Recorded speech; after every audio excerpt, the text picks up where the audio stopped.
J'ai honte de le dire, mais nos églises sont remplies de rivalité.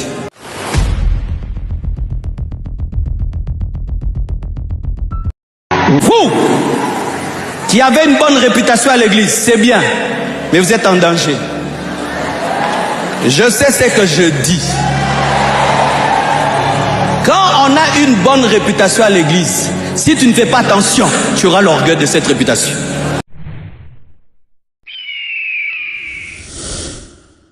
Vous, qui avez l'orgueil de votre sainteté, bientôt votre orgueil sera touché.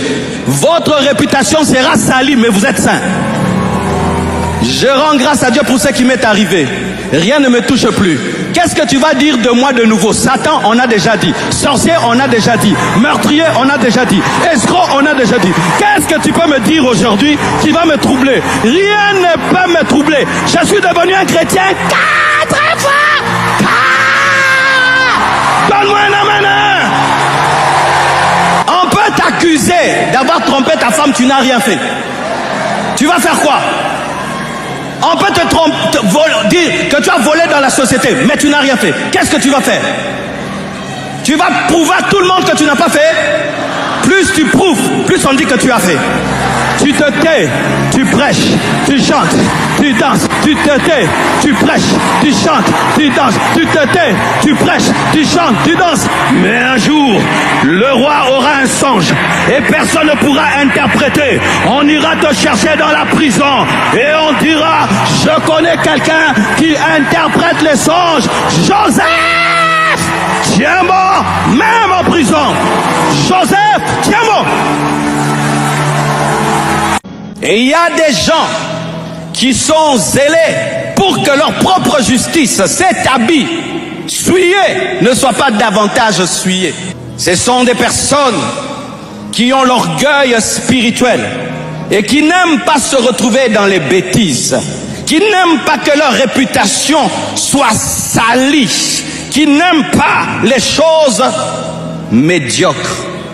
Et tu peux le voir, il fait l'œuvre de Dieu avec excellence. Tu penses que c'est pour Dieu, mais c'est pour lui-même. Tu le vois, il évite l'impudicité. Ce n'est pas qu'il aime Dieu, lui-même n'aime pas la honte.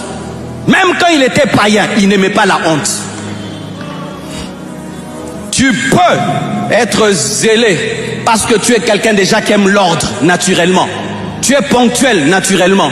Et tu n'aimes pas qu'on dise que tu es venu en retard par orgueil. Donne-moi l'amen. C'est comme une femme qui ne trompe pas son mari. Ce n'est pas qu'elle n'aime pas son mari, elle n'aime pas la honte. Il y a des femmes qui ne trompent pas leur mari, ce n'est pas par amour. Elles-mêmes n'aiment pas les bêtises, n'aiment pas les bêtises. Elle dit moi vraiment me déshabiller devant un autre homme, moi. C'est l'orgueil, ce n'est pas l'amour, c'est l'orgueil. Et il y a des gens qui sont zélés. Ce n'est pas qu'il aime Jésus, il s'aime lui-même. C'est l'orgueil, mais ce n'est pas l'amour. Donne-moi la main, je suis en train d'arriver. Joseph craint Dieu. La femme de Potiphar le tente. Il refuse. Mais malgré cela, il se retrouve en prison. Sa réputation est souillée alors qu'il n'a rien fait.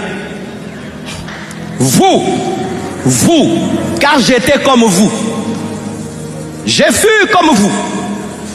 J'ai fui comme vous. Vous qui ne péchez pas et qui êtes zélés dans les choses de Dieu pour votre orgueil et votre propre gloire. Voici ce qui arrive. Dieu fera malgré tes efforts que tu sois sali mais tu n'as rien fait. Maintenant, il va vérifier si tu vas continuer à le servir malgré ta réputation salie, parce que toi, tu es le Dieu de toi-même, ou tu vas dire que l'honneur te revienne. Je suis en prison, mais je suis saint. Je suis en prison, mais je suis saint. Je suis en prison, mais je suis saint. Donne-moi la main que je te parle. Jésus a été crucifié avec une mauvaise réputation. Vous qui venez à l'église seulement quand vous avez une bonne réputation, vous êtes des enfants. Quand on grandit, continue.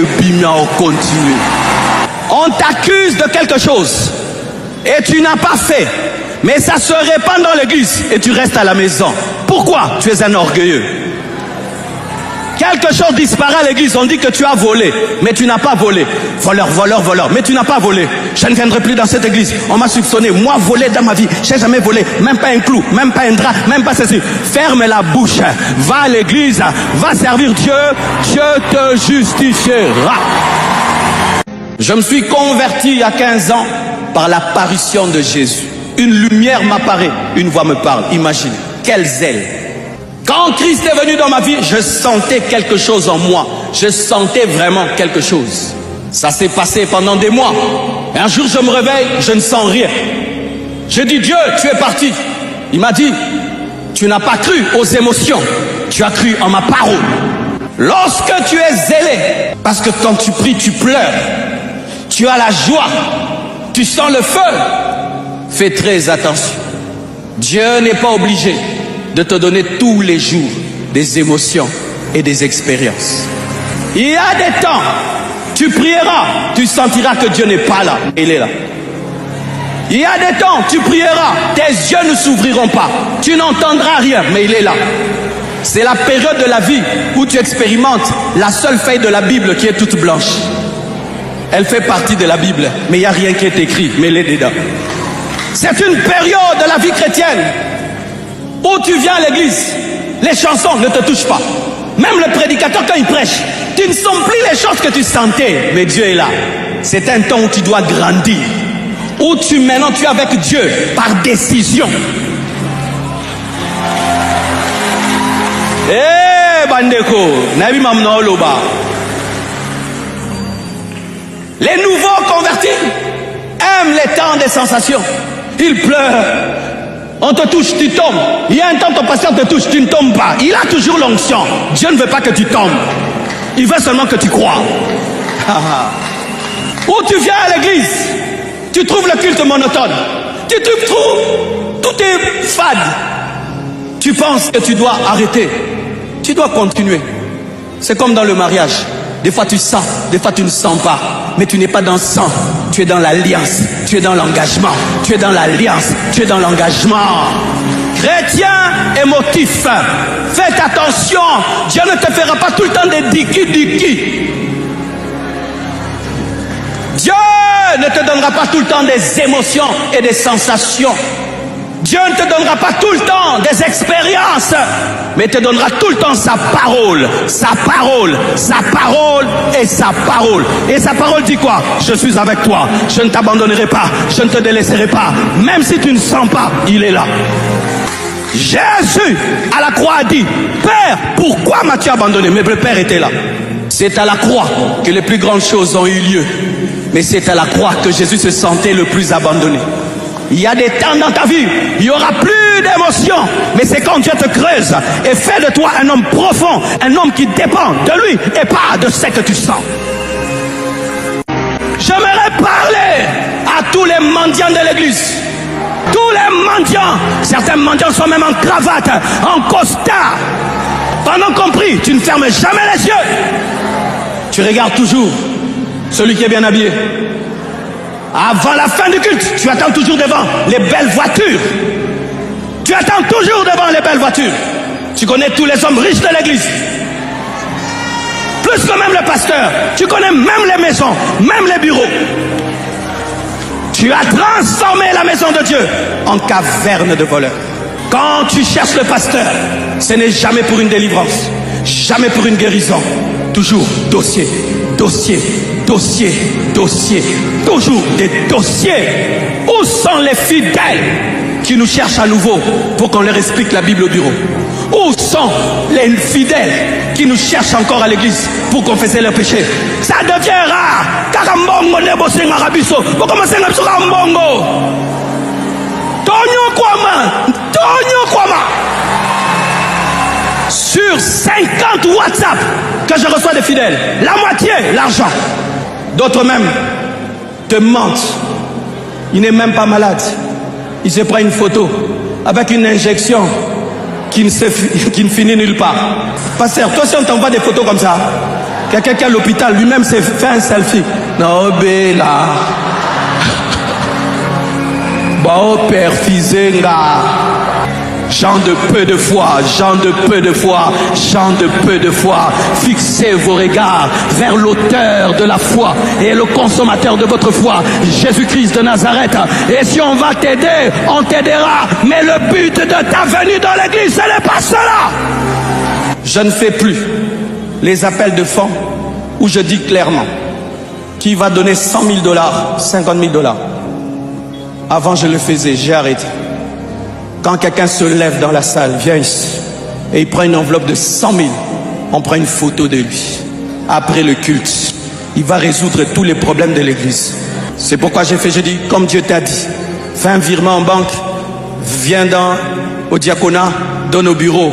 Mais ici, ne viens pas donner 100 000. Si tu as cette idée, donne en secret. N'ose pas. Donne en secret. N'ose pas. Donne en secret. Pourquoi? Il y a des gens qui, lorsqu'ils voient l'église, ne voient pas Dieu. Ils voient des transactions. Qui va prêter des vestes.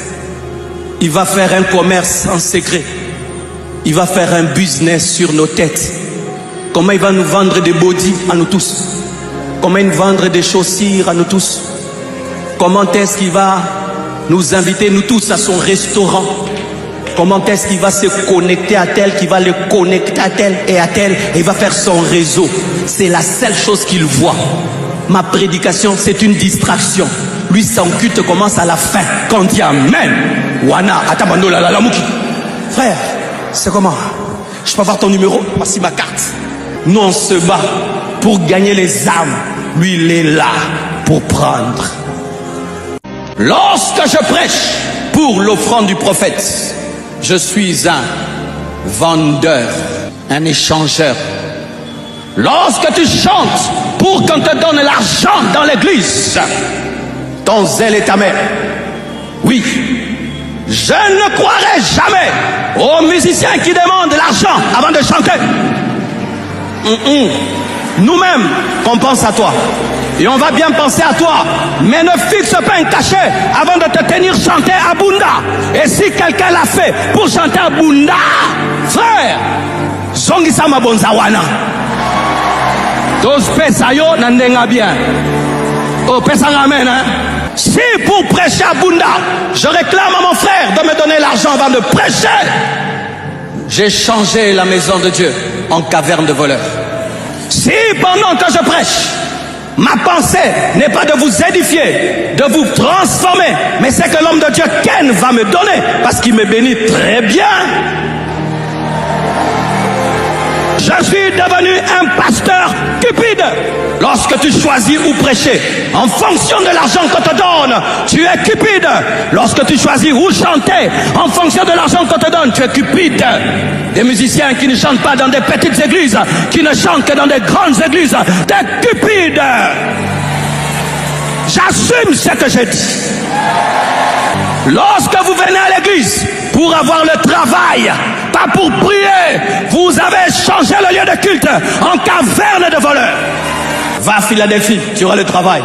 Va à Philadelphie, on va t'engager. Va à Philadelphie, tu auras un poste.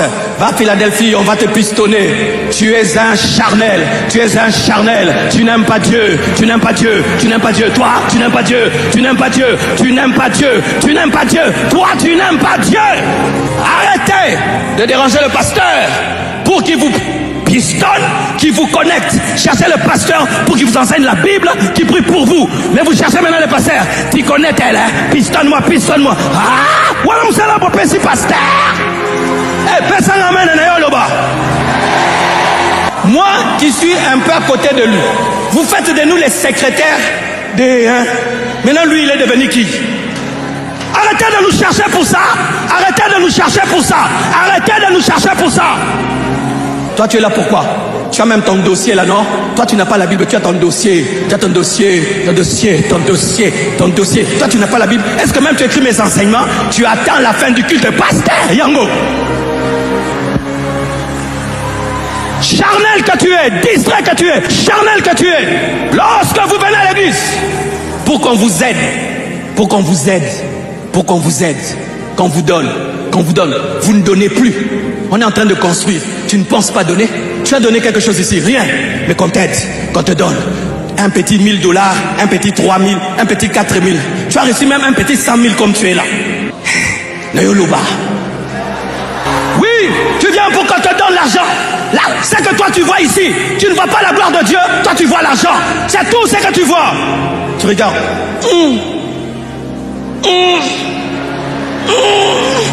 Pasteur.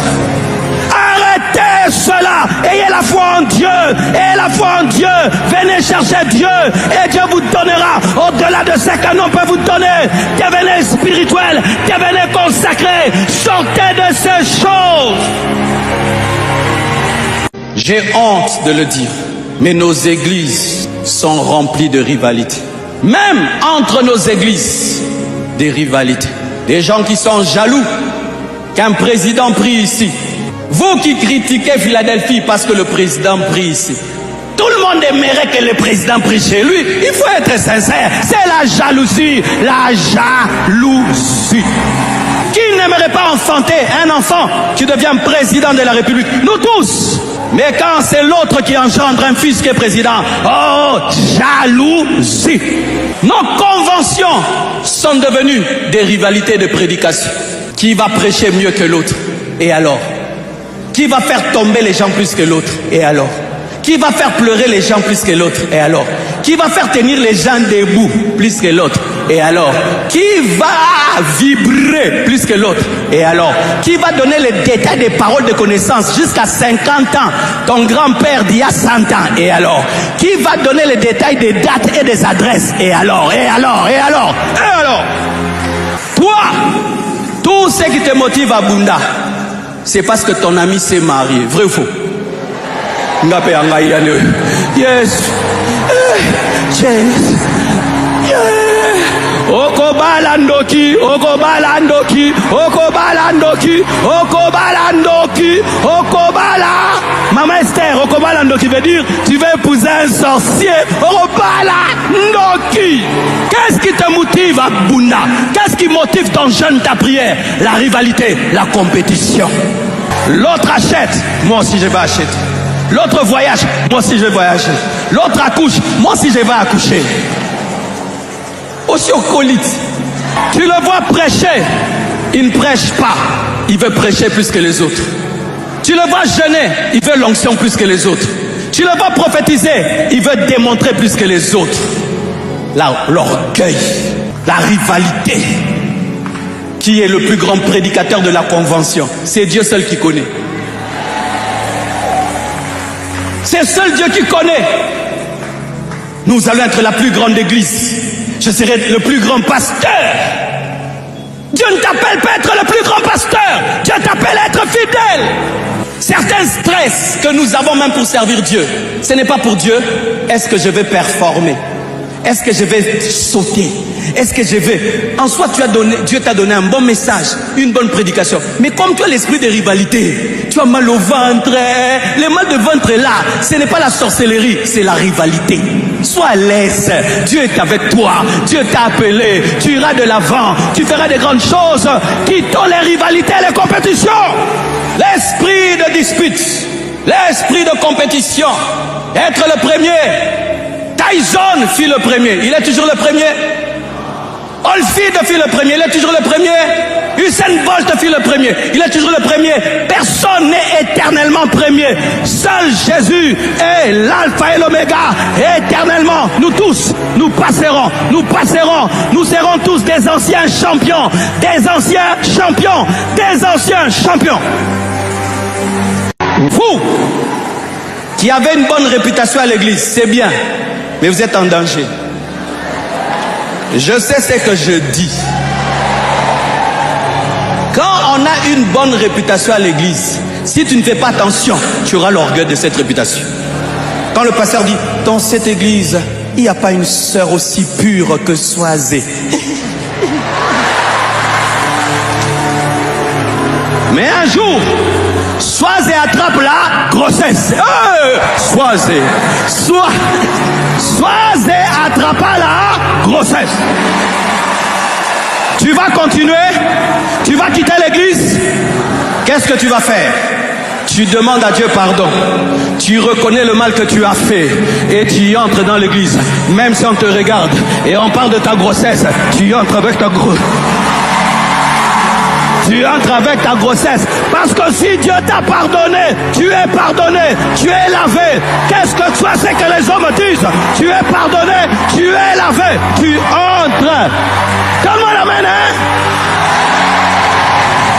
1 mois, 2 mois, 3 mois, 4 mois, 9 mois, tu accouches. Et Dieu, qui aime les enfants rejetés, va utiliser ton enfant comme un prophète. Choisis, n'avorte pas. Choisis, n'avorte pas. Accepte la honte. Accepte la honte.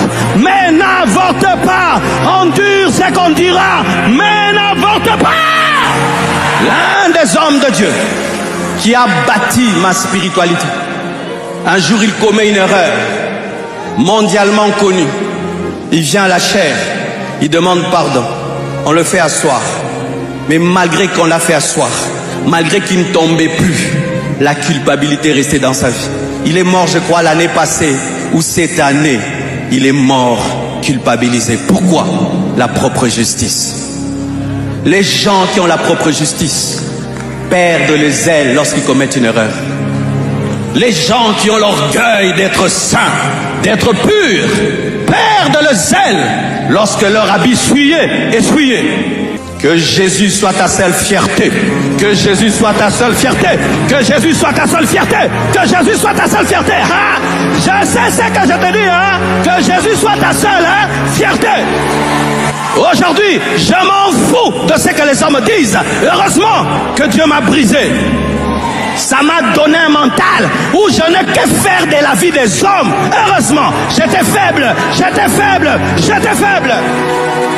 Quand les gens t'acclament, tu es zélé. Quand ils t'insultent, tu perds le zèle. Tu es un bébé. Quand les gens disent que vrai homme de Dieu, ouais, faux homme de Dieu, ouais. Qu'on dise que tu es un vrai ou un faux, c'est Dieu qui connaît. C'est Dieu qui connaît. Tu sers devant Dieu. Tu sers devant Dieu. Tu sers devant Dieu.